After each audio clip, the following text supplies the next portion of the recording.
Okay, folks, hope everybody's doing well. We are starting module number 12, which is on ray tracing. This is an exciting lesson, and we're going to once again shift paradigms into how we're drawing computer graphics. So as mentioned last time, we finished off with OpenGL, and we're going to continue moving on with ray tracing here. So I just want to draw to your attention today, there's two really nice resources for ray tracing. One's going to be essential for your lab, but the other one's just a nice set of videos, this ray tracing essentials for learning how to do this style of rendering. So there's some YouTube videos. I would ask you watch the first two to get some intuition into this topic. And then there's more that we can watch later on, and then there's a little bit of reading here if you'd just like to see how things work in sort of a text form. So with that, I'm going to bring us to our slideshow, and we'll go ahead and hop right in here. So just for fun, here's our warm-up for today. So Morgan McGuire, that's this gentleman in the top right corner, has in the past been posting tips on ray tracing, tip of the day, and he did this for quite a while. So it's really cool to see some of these images if you want to go check out his Twitter and just some stuff that Morgan's working on, because they're really pretty, so it's fun to see that in graphics and to know that you can render stuff like this by using some of the techniques that we're going to be learning today.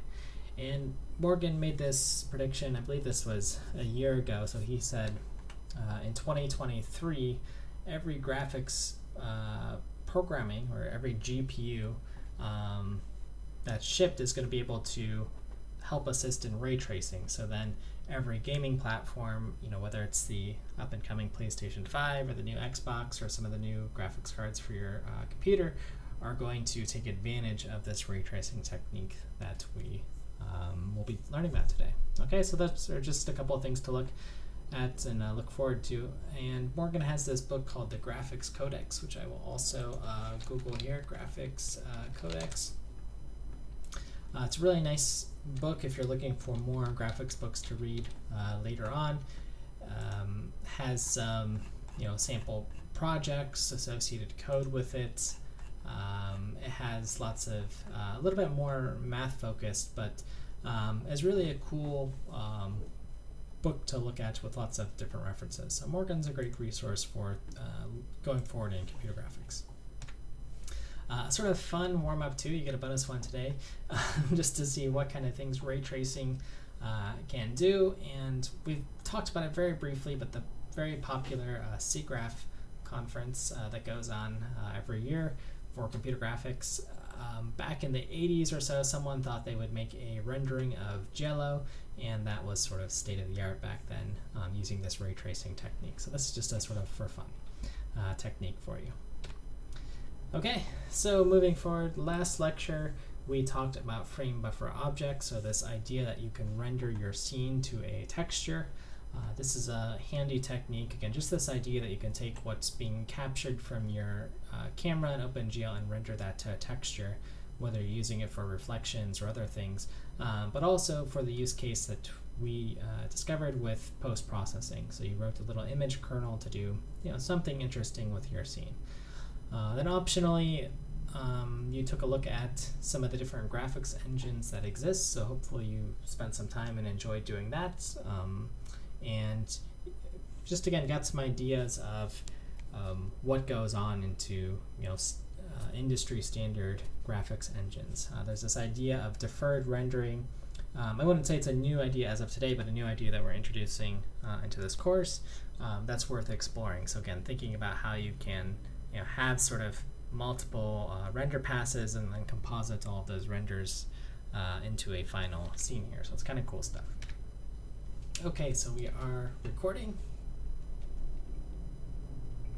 And just the logistics. Again, there's no final exam in this course as we're approaching the end of the term, if you can believe it. We really only have a few more lectures after this. But I did go ahead and put a little cheat sheet if there were to be an exam in this course at the end. Just, sometimes it's nice to have a summary of the things that you learned all in one place. So when you go back to look at graphics or do an interview or whatever, you can see and refresh some of the topics that we had or things that I thought were important for you going forward. So please feel free to take a look at that. If you want to add suggestions, you can add those on Piazza. The last homework is out, the scene graph homework. I'm not intending on releasing a homework 7 at this point, so I'll make sure that's removed from the schedule, so folks can just work on their final projects, okay? And for those catching up, you can just catch up as needed. So really looking forward to those final projects. If you want to check in, please check in during office hours. Maybe if you want to just see if the project's appropriate. I've had a lot of folks doing that, or meaning as far as scale and what can be done, or if you just want to do a little check-in to show me your current progress and get some ideas of how to improve things, that's also welcomed. Okay, so today's goal is going to be to understand how ray casting and ultimately ray tracing works to draw objects like this scene on the right. Okay, so you're going to actually build in your lab a little scene like this from scratch, which is cool. And this might be a candidate for a lot of folks for a final project. So you could start from today's lab if you truly haven't decided. This is sort of an escape for you, if you like. Okay, so your overall goal is to generate some scene like this, with a few spheres on it. You can be more creative. You can, move things or position them wherever you want. I don't really care. I just want to see 3 spheres, ultimately. So there's one here, and the green thing is also a sphere. So this would be considered a complete lab for today. Okay, so your previous lab, or really previous exercises that we've been working on this class, have all been about interactive graphics. Even way back when we were doing the software rasterization stuff, we were trying to do stuff in real time. Today we're going to completely step away from that and build non-interactive renders, so offline renders as we call them. Things that we can't interact with. For example, a Pixar movie. We can't change how the movie develops. We can't move the characters around. So this is something considered non-interactive. It's rendered offline and played, and the same thing happens every time you play it. So that's an example of what I mean by non-interactive or offline rendered graphics. Okay, so the techniques we learn for today are equally applicable to interactive rendering. It's just we're going to be focusing on really just generating a more realistic image. Okay, and to do that, we're going to use this technique known as ray casting and ultimately build a ray tracer. Okay, so ray casting, it's another style of graphics. So from the word ray, as the name implies, means we're going to be using rays. So again, just sort of the mathematical definitions, we have some origin here, and then a ray has a direction. So it's sort of shot infinitely in that direction from its origin.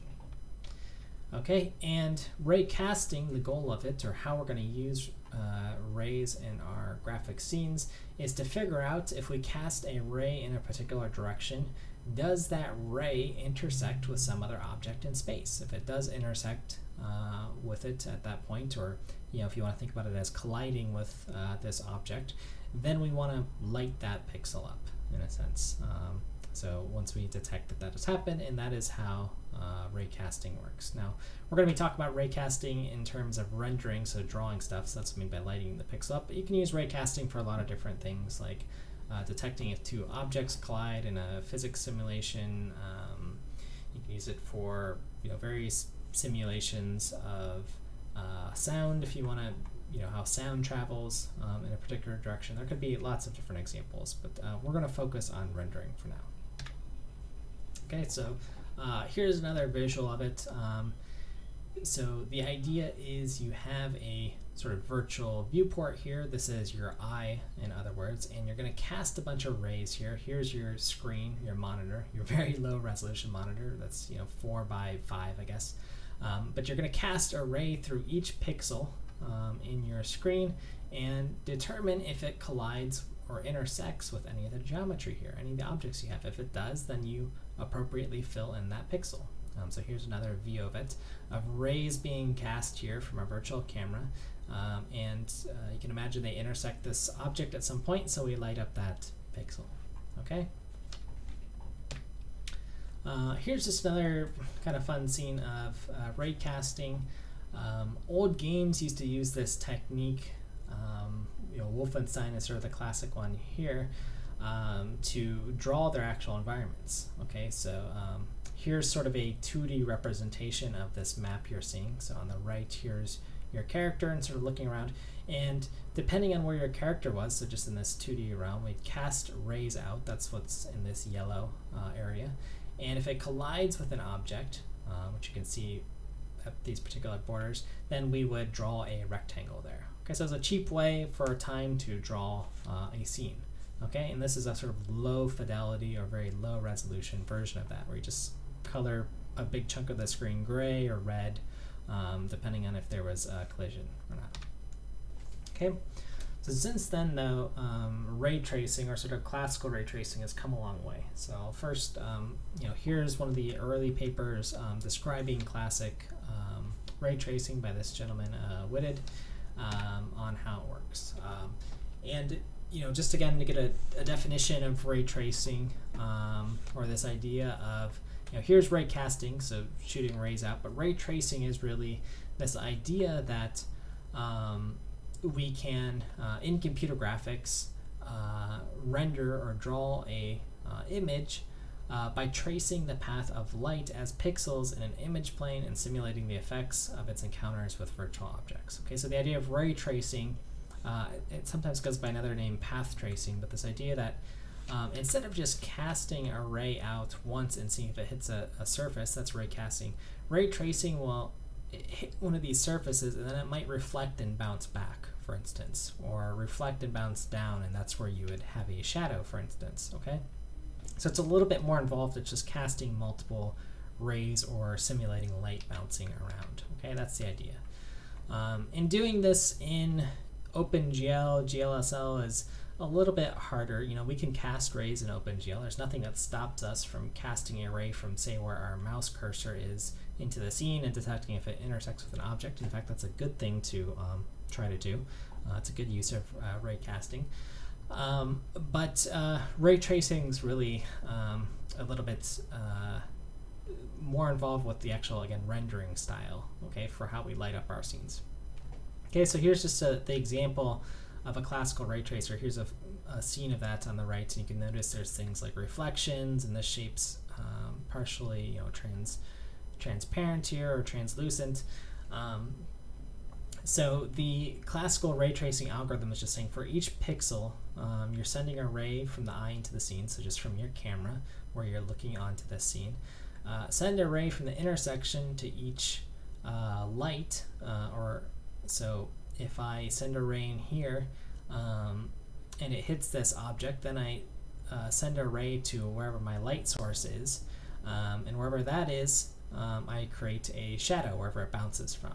Okay, and then if you're going to do reflection or some other trick, you can spawn a new ray, say from here. If this is a reflective surface, let's pick on this one, it hits here and it bounces down, then you send the color on this object to wherever it bounced. Okay, so if this hit this red area, then this object here should be red. Okay, so you can imagine this like throwing a ball against a wall in a sense, depending on what you're trying to simulate. And if it hits at this angle and bounces back in the opposite direction, that gives you the sort of color. Okay, so that's the idea of classic ray tracing. Okay, so with this, you can do some really cool stuff. This is actually something, final project worthy that you could probably complete relatively soon. You're going to be surprised once you see the lab I give you and how far you can get. But here's a really nice example of getting lots of reflections. This isn't in real time. This is multiple images rendered one at a time or drawn and then combined to make an animation. But these are really cool reflections. You can see the reflection of this sphere with all the other ones, and then all these little spheres are also getting reflections. So lots of detail here. This would be really hard to do with OpenGL. So here's another sort of in the next sort of evolution in ray tracing. We can achieve something known as global illumination. This is sort of one of the really hard things to do in real-time graphics with something like OpenGL, in that it's expensive, meaning that even when we have lights, cast rays in here and we have a light source, light in the universe bounces around multiple times. So we get the light that comes down here, it reflects off this object, and then maybe onto the wall appropriately. Okay, So that's what we say sort of globally illuminated scene. There aren't just, point lights here that just light a surface up. Light bounces around. So that's what we mean by global illumination. Then you can even get things like very accurate shadows, pixel perfect shadows, which just increases the realism of our scene. Around this sphere, you can see some of the nice effects here where you're getting the light reflecting off the sphere and seeing where some of the specular highlights are, lighting up the wall and so on. Okay, so this is a nice example. Here's just another example. I like this animation of light being properly simulated versus just sort of an estimate of light here. So you can tell which scene is more realistic, right? There's a window here. You can see the light coming through. So it's just kind of really nice if you get a still image of that. It's really cool. And then modern games, are starting to use techniques like ray tracing or combining ray tracing with regular rasterization. So this is the regular scene here, and then maybe for the lights you cast rays from them and achieve some more fancy lighting effect here. Okay, so this is more of a hybrid approach, but showing how ray tracing can improve a scene. Okay, and typically movies are using some form of ray tracing. I would say almost always, some sort of ray tracing algorithm, because again, these images that are generated, each frame here. So draw your attention to the bottom right, which is sort of the final frame. Computers can spend hours and hours and hours to just draw one of these images. So there's maybe 20 frames or so here that are being shown. So we can use these sort of more expensive techniques to simulate light and how they hit the fur and shadows and all of these things, again, to get a realistic scene. And this is kind of a fun, if you've ever done some animation or thinking about getting an animation, how it's produced. You usually start with a very rough sketch, maybe put in a 3D character here, get your cameras set up, for the shots that you want, whether it's a zoomed out shot or a close-up or whatever, then a rough animation, and then the actual rendering with all the ray tracers and all the textures set up and so on. So I thought that was just a nice example as well. Okay, and then as mentioned, rays can be used for things that are not just for graphics. You might use them for sound acoustics and a simulation just to figure out how sound bounces around, or actually simulating sound in a game if you have projectile whizzing by the character. So there's other fun use cases for these techniques here. Could again be as simple as like mouse selection of a 3D object, casting array. So anytime I present a technique, I also like to sort of compare them, but it's important to sort of anytime you're comparing something to know that one technique is never ultimately the best technique or better than the other one. Otherwise, we wouldn't even bother learning with the other one in some sense. But both techniques are used. Both techniques will continue to be used. Everything we've learned up to this point is useful. And everything we're going to be learning to this point is also going to be useful in this course. So rasterization, just understand again, it's a different technique. It's what we've been using in our sort of software rasterizers or an OpenGL, where we're looping through our scene, and sort of from our camera, we're looking at which objects are closest to us, right, using our Z buffer, and then coloring those pixels, whatever the closest object is. For ray tracing, we're instead launching a bunch of pixels, for however our screen is. If it's 1,000 pixels wide by 500 high, it's 1,000 times 500 rays that we are rendering. So we cast all those rays, and then we figure out which object did those, which object that's closest to us did those rays hit first, and then return that color. Okay, so it's just a little bit different methodology. Again, you can achieve the same image quality with either. Both are possible. It's just one technique might be better fitted for other tasks. So these days we're leaning towards more hybrid approaches. That's why we're learning both of them in this course. Okay, so today we are going to implement a simple ray tracer, right? That simple scene that I showed at the beginning. This is based off of the free book. In fact, you can use this free book to implement your ray tracer, and you can implement as much of it as you want. Our goal for the next few labs is going to be actually to work through this book, ray tracing, in one weekend. And you certainly can do a lot in one day, which is our goal. Or in 1 week, you could probably finish this book and the next one. And by book, I don't want anyone to be intimidated. It's a free book. It's online. It's 40 pages. So I can certainly work through it. Okay, so how we're going to build our ray tracer. Again, we're not going to use any graphics API. OpenGL is gone. It doesn't exist anymore as far as you're concerned for the remaining, this lecture and at least the next one. Okay, we're going to build our own graphics API. Just like when we were building the great looking renderer way back, 10 weeks ago or so. We're going to build our own graphics API. This one specifically a ray tracer. Okay, and all that we're going to be doing is generating an image. So you're going to make code changes to your file, compile the code, run the code, and that code's going to generate a PPM image which you can view. Okay, and that's our goal here.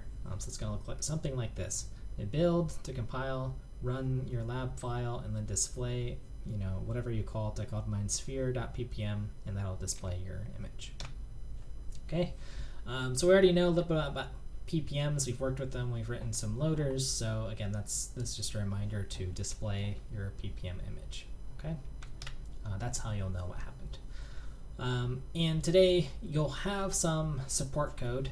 You don't have to use it. I'll repeat that. You don't have to use the support code, but it's given if you'd like, and you find it interesting to work with. There is a helper function for drawing a PPM image. Okay. Okay.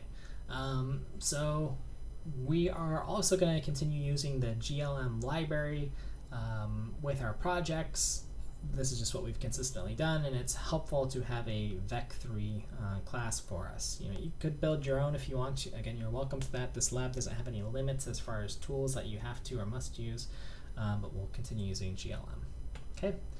So the first thing we need to do, since we're setting up our API, is we need to create a window. Now again, we don't have anything at all. We don't have SDL, we don't have OpenGL, we don't have some other library, we just have our PPM image. So we need to do some of the work that OpenGL was doing when we set up our viewport and actually create this window. And since we're creating it, we can create it however we want.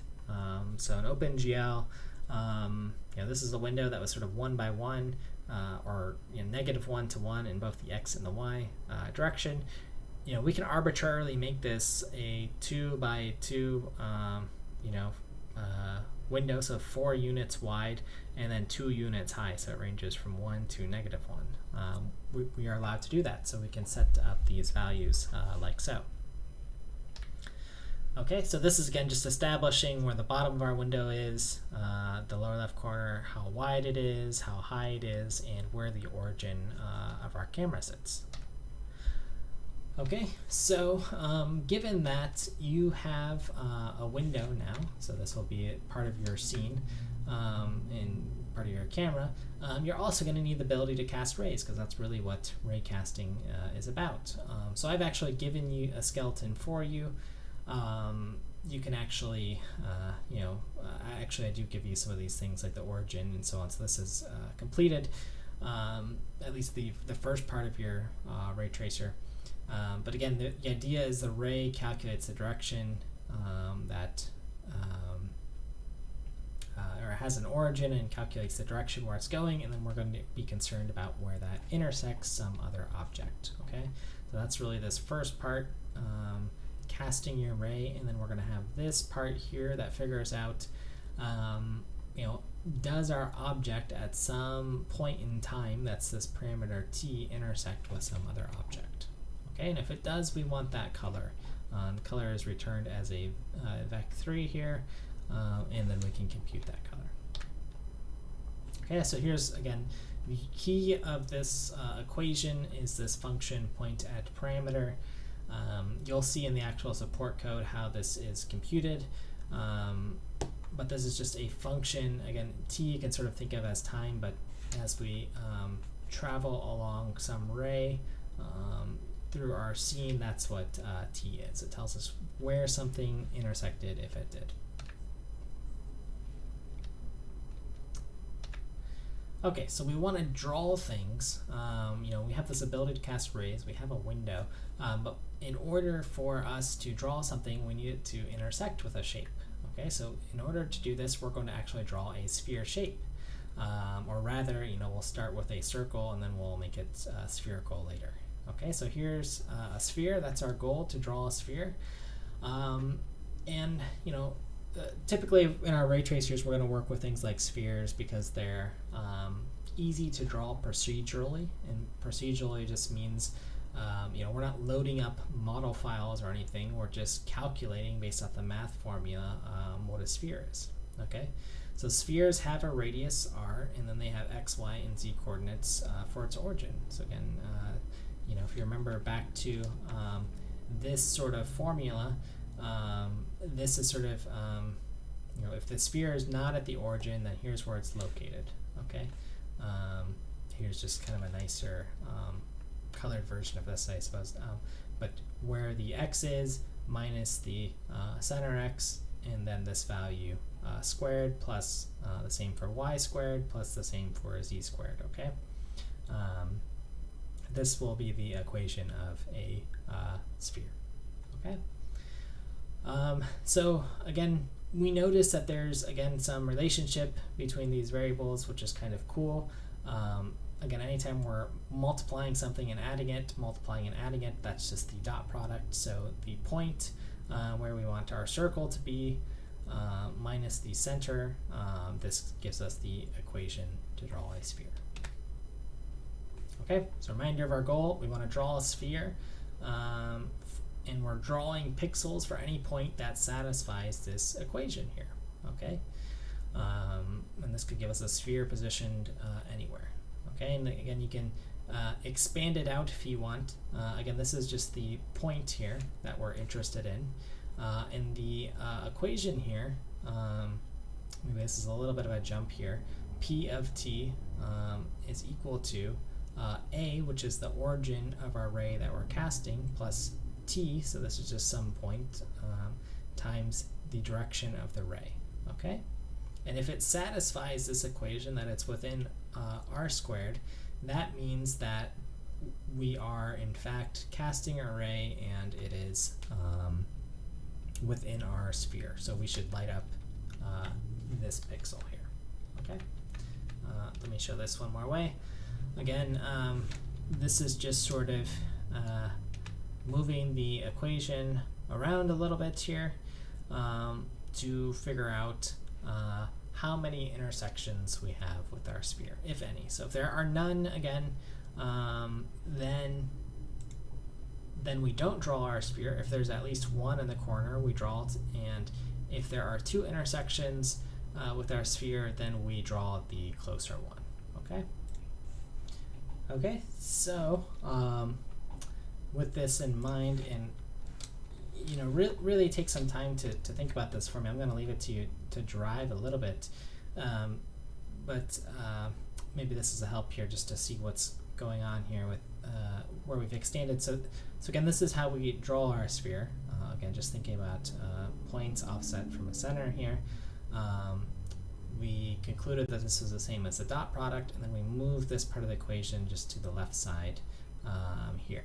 Okay, and then expanded the terms out. So this might be worth doing on actual paper, just so you can see how that was done. Okay, so I'm going to leave that little bit of algebra to you in a sense. I do have the sphere solved for you, so you will see something drawn, but here again is again just this idea of how to find the discriminant here. Okay, that's what we're really doing. We're finding the different roots, and we'll get a value here that's returned. Okay. Okay, so your goals for the lab, sort of broken down into one step. Again, this has been sort of done for you, is to implement the ray.h class. It's been done. You have a color function that will draw a sphere, and this is you'll have this and a little bit more actually for part one. Okay, so if you don't see any changes though, one, make sure that the code compiled and that you're actually running it. And if you do make changes, again, make sure you're recompiling, running, and then viewing the image in order to see your changes in the scene. Okay, by default, everyone should have this. I believe I've provided that in the starter code.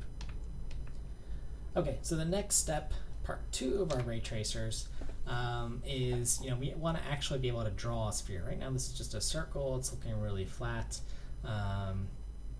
So we want to have some depth in this scene. Okay, so what we're really doing again is casting rays from our virtual camera, so just looking straight on, and remember we've defined our camera, how big this plane is,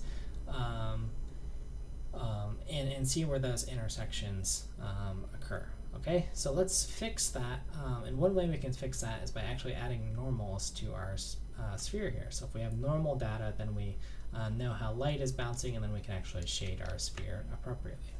Okay, so first here's our camera class. We can clean this up a little bit, but again, camera class is responsible for setting up our camera here, and it needs to be also responsible for getting where rays are casted. Okay, so there's a little bit of comments here, but again, from our camera, we're figuring out where we're casting those rays through this image plane, and what our sort of dimensions are. Our dimensions being u and v, representing values of, say, -2 to 2 on the x-axis, or -1 to 1 for the y-axis here. I would just label them as u and v. Okay, so provided for you here. Okay, so that's just our camera class here. Okay, and then again, we need our abstraction for the sphere. Okay, previously we've had this sort of object abstraction in OpenGL, but we want to do the same thing with our ray tracer. Okay, spheres, again, just shapes with a center and a radius. So this is sort of getting started with your sphere class. The key component, though, again, and this is what's been provided, or part of what's been provided, is that we need this equation of a sphere. Okay. So this is what is given. Again, remember, if there are no discriminants, so 0 solutions, we just return some value from our sphere, that there was no intersection from a specific point in our camera, found no sphere. Okay, the equation is unsolvable, to say. But if there is, then we want to return where that intersection occurred with our sphere. Okay, and then we want to return that sphere's color. Okay, so one of your to-do items is going to be to create multiple spheres. I have an example here on the slide and how you might do that. But this is a part you're going to implement. Okay, so you might add multiple spheres, okay, to your scene. Right, I said we need at least 3. Okay, but we're still missing normals and shading at this point. That's great if we've added a bunch of spheres, but we want to build a nicer one like this that's starting to look like it's a 3D shape. You can see where the normals are here. Okay, so in our support code that I've provided, there's a scene.h. So similar to how we had a scene graph before, we're going to have this other scene abstraction. Again, this is just my support code. You can build your own based off of the Shirley book. That's where we're going to be working from. Again, just to get a ray tracer up and running. But here's how I've set up things, and you can use this if you'd like. Okay. Okay, so spheres again are added to our scene through this scene class where we have add object, and we're specifically adding spheres for now because they're, again, easy to work with. But spheres need to have some sort of color here. Okay. Okay. So our scene, again, we can almost think of color as our fragment shader, in that we're building this up ourselves. And again, if we just remember what the job of the fragment shader is, it's to output the final color of a pixel. And in this case, we're just outputting the colors of pixels that we intersect with. Okay, so we've got this color function that takes an array, and based off of where that ray intersected, it will return a color. Okay. If the ray intersects with nothing, we just output a black color here. Okay, it's sort of off in the far distance. This is like our far clipping plane that says, hey, if we go farther than 10,000 units away, we must not have intersected with anything in our scene that's visible, so just color it black. Okay, so that's why you get this black color all around this sphere. But if you have intersected with something successfully, return what color that ray intersected with, in this case red, and draw that to the scene. Okay. Okay, so here's our sort of coloring of our scene, if you like. Okay, and this has to be done, for every pixel that we're doing. Again, we're gonna loop through all of our objects in our scene, and then determine the distance here to see if we hit any of our spheres in the scene. Okay, so if we have, and it's greater than the distance, or where there's intersection is greater than 0, then there was some intersection, and then we want to actually color this object red here. Okay. So first, let's sort of, again, this is just our goal to output a red color, but there's a little bit more, again, because we want to actually draw the normals of the object and give us something spherical looking. Again, that was our goal here, to generate the normals for our sphere. Okay. Okay, so how do we do this? We're going to figure out where our ray intersected with an object and where that object's center is. Okay, for this sphere, this specifically works. Okay, because then we can, if we know the normal, if we compute that between where our ray is incoming minus the center of the sphere and normalize that, that gives us the actual normal of our sphere object. Okay, so if I'm casting a ray out here and I know the normal is towards or where the center point is here, I know it's a little bit offset, versus if I know the center is here and I'm intersecting at this point, then I can get the normal in that way for the sphere. Okay, so for our sphere, we can actually get this normal by subtracting the point of intersection by the center of our circle. Okay, so we can just think about the ray hitting the sphere. Like if you were going to throw a tennis ball straight at this sphere, it's going to reflect off in this direction roughly. Okay, that's one way to think about it. That's what we're actually calculating here. Okay, so again, this is the code for computing the normal here. Again, telling us, hey, at this point we intersect. That's a t. Give us that exact point, and subtract the center, and that gives us the normal. Okay, you might have to think about it a little bit. And again, the trick is that you're using where that intersection occurred, the r.pointAt parameter, where our ray is and where it actually intersected in our object. Okay. And then the one extra step you can put in your normal is to actually make sure that you color the object by normalizing the values here. Okay, so here's your out color. You can think about this as like the fragment shader, what we're doing with the out color. We're going to multiply by 0.5 and then add 1 to the normal. Okay, and if you leave this in, you'll see the actual normals, and you'll get that sort of bluish green shade for your sphere, which is kind of cool. Okay, so let's see. Other remaining parts of this in our scene drawing is this idea of the closest t. I sort of skimmed over this a little bit in the sense that you could have two discriminants with your sphere, right? If you can imagine a balloon or something and you shot a laser through it really fast, or let's pick another object like a soccer ball, it's going to intersect at 2 points: the front of the soccer ball and then where it goes through the soccer ball at the back. The part that we're interested in actually rendering is the closest point of intersection. Okay, so when you hit the front of the soccer ball, say a laser, that's what we really care about. Okay, so that's what this closest t is. Okay, it's the same thing that we were doing with the Z buffer, if you want to think about that analogy, right? When we're shooting this laser or casting this ray through, we're going to color our object whatever this first intersection is. This is our closest t point, okay? So we can actually see this object that's in front.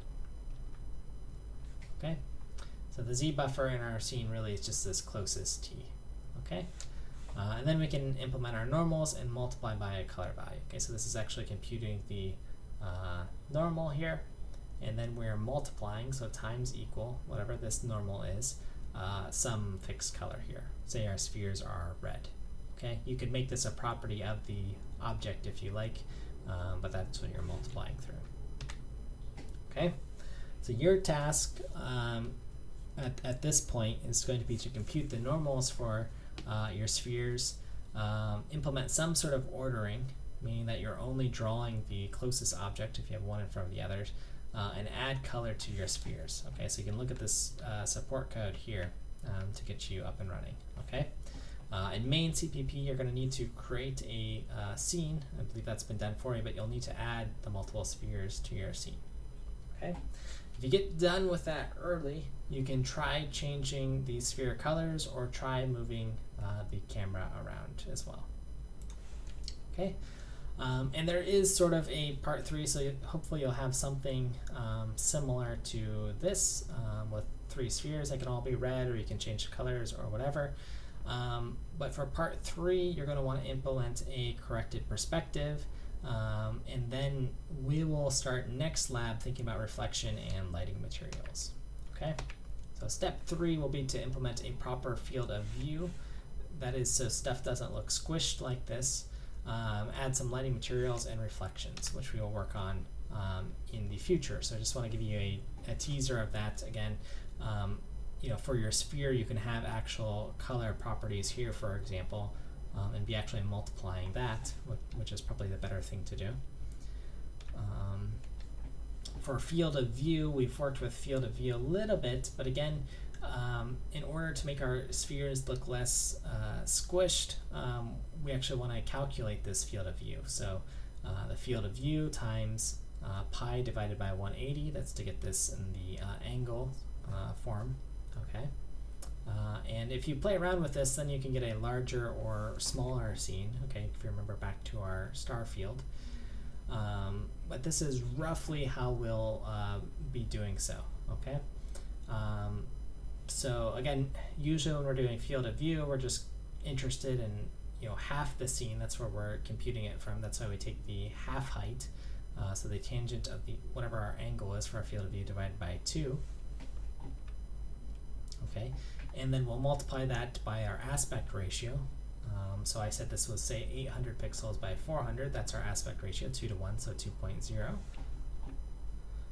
Okay, and then using this field of view, we can set up our camera to now set the lower left corner to be the negative half width here, and then 2 times the half white height over here. Okay. Okay, so we're almost there, and then we need to do the same for our vertical. Okay, for some camera modifications here. Okay, so again, this is just figuring out our camera orientation. Again, we're in X, Y, and Z for our camera, and we're trying to, again, set up this view frustum here. So some things that we need is, well, we need a direction that we're looking at. Remember, we're looking in OpenGL, and then we're going to mimic that in our renders down the negative Z axis. So that's down in this direction. So W, U, and V, again, specifying where our camera is looking, is from our origin to where we are looking, the direction straight through here. U is the sort of X, so that's a cross product of, well, where up is in the world, 0, 0, 1, with W, where we're looking across. That gives us this up vector. And then V is the final cross product. So in a sense, this is how we're building our camera. Okay. So I know I went through that last part a little bit brief. That's a little bit on purpose because I want you to actually, again, look through ray tracing in one weekend and start setting this up. So again, your goal is to create a scene like this. It can be slightly different if you like.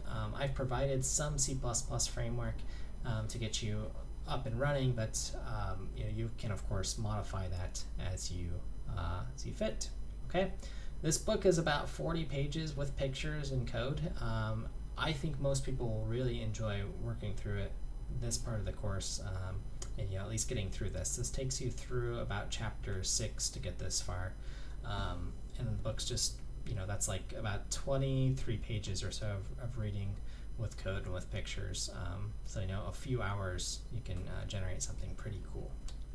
Okay. So I'm going to stop it there. We're going to look at what's next in future classes. We might get into ray tracing the next week, but we've got to finish off this book, which we will do next lecture. Okay, that's it for now. We will see you on Piazza. Send an email if you have other questions, and we will talk soon.